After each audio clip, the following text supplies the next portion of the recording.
Well, hello, and welcome back to the Patristic YouTube channel. Just me today, and it's mostly in response to a few interesting questions that I've been getting on Ignatian of Antioch in our Discord. If you're interested in joining our Discord, please go down to the description after this video is finished, where I will post a link to it. Many of you have been asking me about the state of Ignatian research and where Ignatian of Antioch is at the moment in terms of the, where does he stand at the moment in the eyes of scholarship? And the questions that you've been raising have been really interesting. And so I thought we'd just get together here and address a couple of them so that next week we can return back to the much anticipated Marcion versus Canonical Paul series with 2 Corinthians. So that's a teaser. You can wait for that. Now, I think the thing that's prompted some of this is an article that I hinted at that was being written in response to my forthcoming monograph on Ignatius by the great Alan Brent. And he presented his paper at the 2024 International Patristics Conference in Oxford to myself and to many other colleagues. And his paper essentially tried to say 3 things. Number 1, it was an acknowledgement of the history of Ignatian research and an acknowledgement also of the work that Marcus and I have done over the past 6 years or so following Marcus's 2019 book, Writing of Early Christianity, and my forthcoming monograph. Then secondly, he tried to lay out an alternative suggestion or alternative hypothesis to the one that Marcus and I currently are working with. And we'll go into the meat and bones of that in just a moment. And then lastly, and rather admirably, he said that, look, whatever side of this question you're on, and wherever you sit currently in terms of backing the short, the middle, or dare I say, even the long, this question of Ignatius needs to be reassessed. And the conclusions of Lightfoot and Zahn in the 19th century are not enough, and we need to do more work. And I thought that was a very respectful and good ending, and some good discussion ensued after the paper over dinner. But his paper essentially tried to argue that Ignatius was on his way to Rome to be killed and was visited, as the Middle Ascension tells us in the letter to the Ephesians, by a small group from the church at Ephesus. And that this church gave some of their parishioners, so the bishop Onesimus gave some of his parishioners, perhaps even deacons, to Ignatius to accompany him on his journey to Rome. And according to Brent, these people acted as a form of amanuensis or amanuenses, that they were documenting and writing Ignatius's words down as he was speaking them. So let's say, for example, one day he sits down and says, right, followers, we need to write a letter to the Magnesians. And so the amanuenses would write down their letters. And one of them, so he thinks, was writing a short, easy, sort of soundbite TikTok version. And the other was writing a slightly long, pronounced version that we have in the Middle Ascension. And where we all agree is that the long is certainly an interpolation of both of them, whichever way you think it happened. And this is essentially the way he tries to argue this. And you'll see it in the forthcoming article in Studio Patristica for those of you that subscribe. And maybe when it comes out, we could even do a run through live if we get the copyright. But I'm conscious that I don't want to spill all of the beans of his paper here, because otherwise you won't look at the article when it comes out. But yes, his essential argument is, look, there was probably multiple people documenting this letter, some of whom were excluding the more meaty, difficult stuff, or stuff that pertained directly to the Second Sophistic or the imperial cult, or whatever it might have been. Now, I think this is a slightly difficult hypothesis to verify or to falsify. It's very difficult to see where he would get this idea from in terms of looking at the data. I think it's also difficult to verify because, in the short recension, these amanuenses have also taken out their own names. So that's slightly strange. We have no evidence of these people. We might also ask, how is it then that these 3 letters are the ones that ended up in a different letter collection? So not as part of a 7, but somehow these 3 found their way into a separate 3-letter collection without the other 4. And I'm sure that many of you who are familiar with Ignatian scholarship at home could probably piece together some of your own arguments. So I don't really want to address it too much further now. Like I say, when it comes out, maybe we'll do some more. But I do want to answer some of your questions from the Discord. And if you have any more questions, please do chat them. And if you really want to definitely get asked, please super chat them. The first question someone asked, I thought was a really good one. This is from O. He said, how does it feel to have people respond to your work? And it's true, this is basically the first time that someone has responded to my work in a full and frank manner. And I thought it would feel nicer than it does. I'm not sure it feels anything, but I'm grateful to Alan, particularly as he did my Viva and the work he's put in and the help he's given me throughout the 5 years I've been studying Ignatius now, a bit longer actually, because, without him and his feedback, it would have been a longer journey. Another question, how confident are you that the short recension is earlier than the middle? Well, I don't want to sound too confident in terms of, I think that we always have to be careful when we're dealing with the past, particularly so far back in the past with such limited data. However, based on the data that I have, and the big shout out to a colleague on the channel, Mark Bilby, for making this data easier to collect with a video we talked about recently a couple of weeks ago on a video called This is a Game Changer. Go back and check that out to see what I mean. I think the data I've collected is pretty clear that it would be almost an impossibility for someone to redact the short retention in the way that they have from the middle with such precision, removing not just big words but little words, not just big theological concepts but also benign ideas. And so I'm pretty confident now that the short retention presents an older version. However, what I am far, far less confident in is that the short retention is the oldest form of the text. And I've talked about this often on the channel, but it's almost certainly the case that the short retention is also corrupted and has issues. Again, we've talked about this before as well, but whenever you're dealing with a text that is part of a letter collection, that is not the original setting for that text, right? You are already going through a redactional process. Now, that's not to say that the content has been manipulated in an extreme manner. Quite the opposite. It may well have just been simply bound together in a nice volume. But it's not the setting that the original letter would have found itself in, and therefore you're already dealing with something that didn't already exist in the mind of the author. To put these things together is already a secondary creation. However, I also think that they did go through that redaction, and probably in that first stage separately.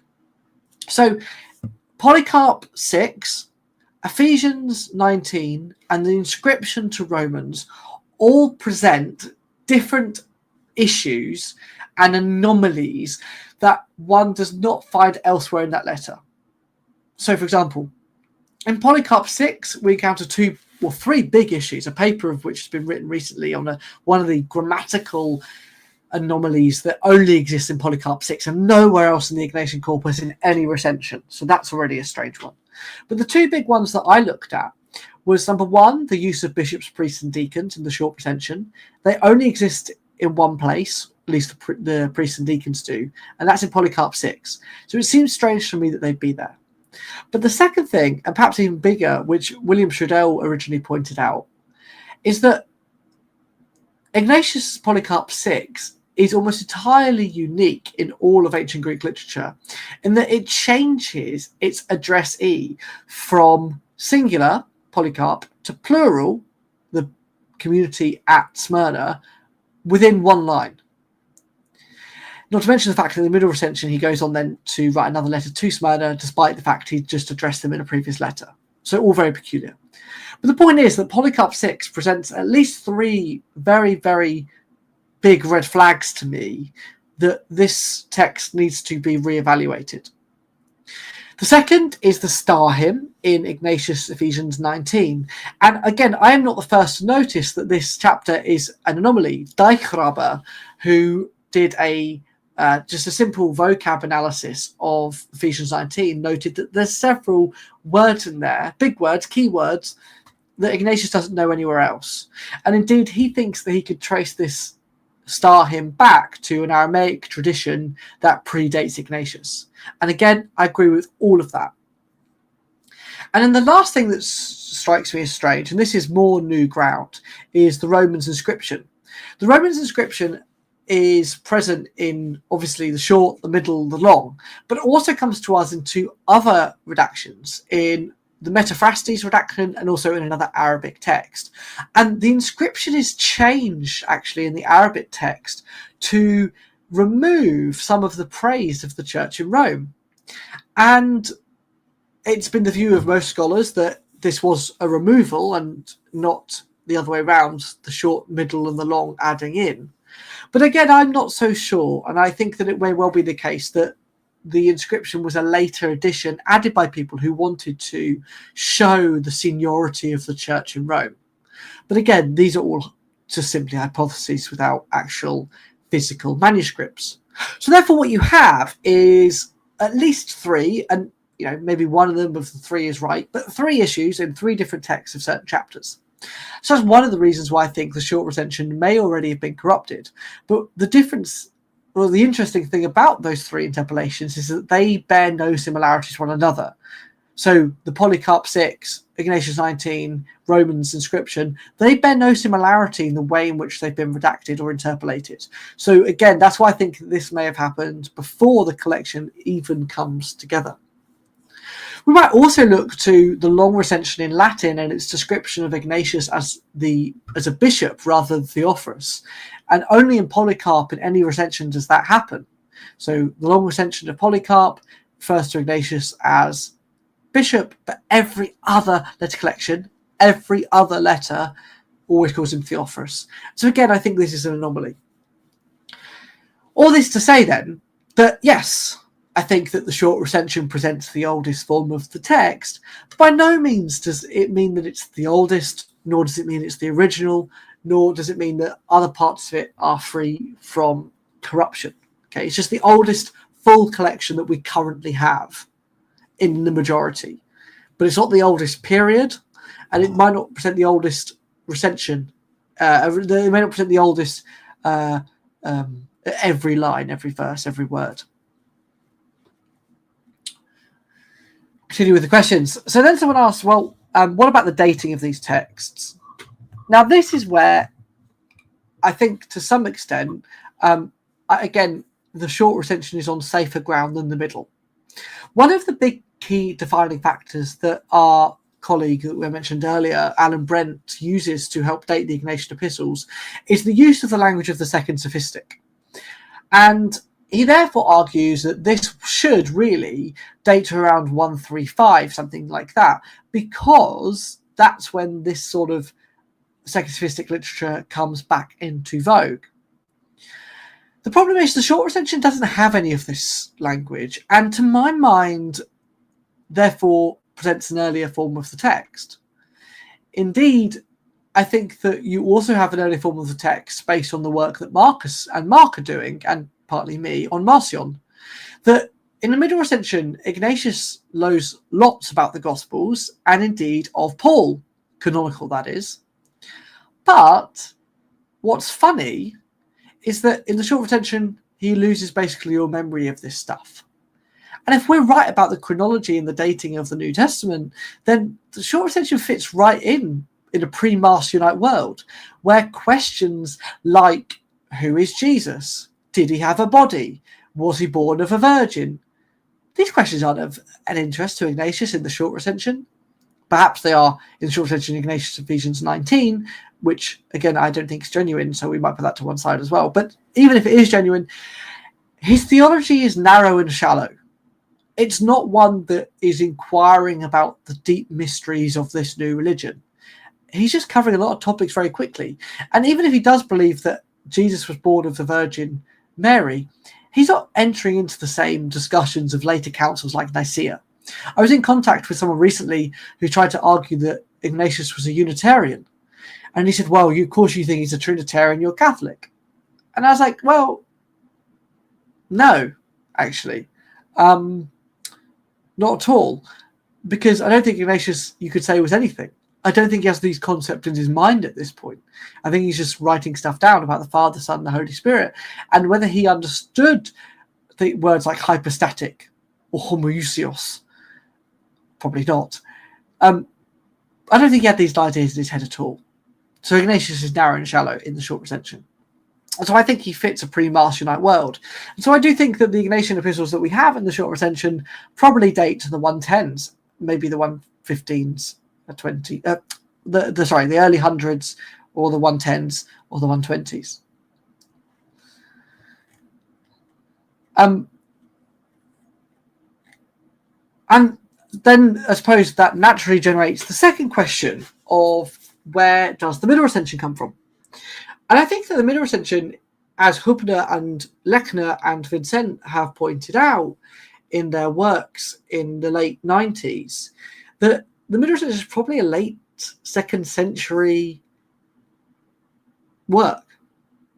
And I say that for a variety of reasons, not all of which I agree with Lechner and Hubner on, and Vincent back in the day.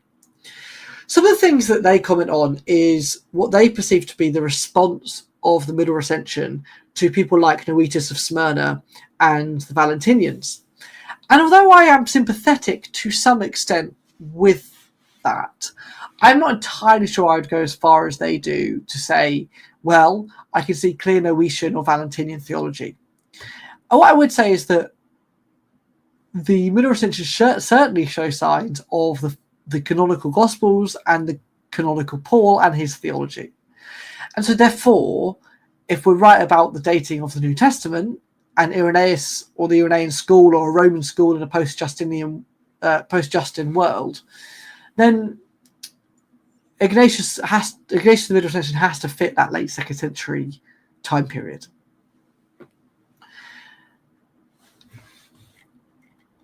Just looking for more questions here. And then someone did bring up, and I'll read it here, the quote from Severus of Antioch seems to date the Middle Ascension earlier. I probably actually won't address that here because it's a little bit complex without seeing the text in front of you. But again, it's to do with the Valentinians and the Noetians. So that's sort of where we're at in terms of the Ignatian question and the cutting-edge research coming into it. I'm hoping that my monograph will be published later this year, which may provoke more interest. But I've been enjoying conversations recently with colleagues who are engaging with the question well. As many of you know, I'm currently applying for a research grant, which we hope we get from the government to produce a critical edition of Polycarp and Romans. And the reason why we've chosen those two letters is because in some ways they are the key epistles in the Ignatiana, because both of those two are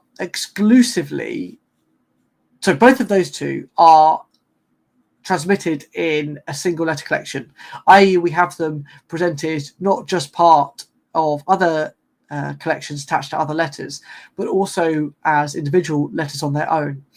And so we're hoping to spot through Romans and Polycarp a distinctive style of the various interpolators, redactors, editors, whatever you might want to call them. Now, if this doesn't come off, then it will still remain an urgent need of Ignatian scholarship to produce it. But hopefully it will, and we'll get the funding for it. And Marcus and I will be able to collate the manuscripts to produce that. And then once we've done Polycarp and Romans, then we'll do the others. And you might ask, well, why not do them all at once? And the reasoning for that is partially practical, but also the size of the job.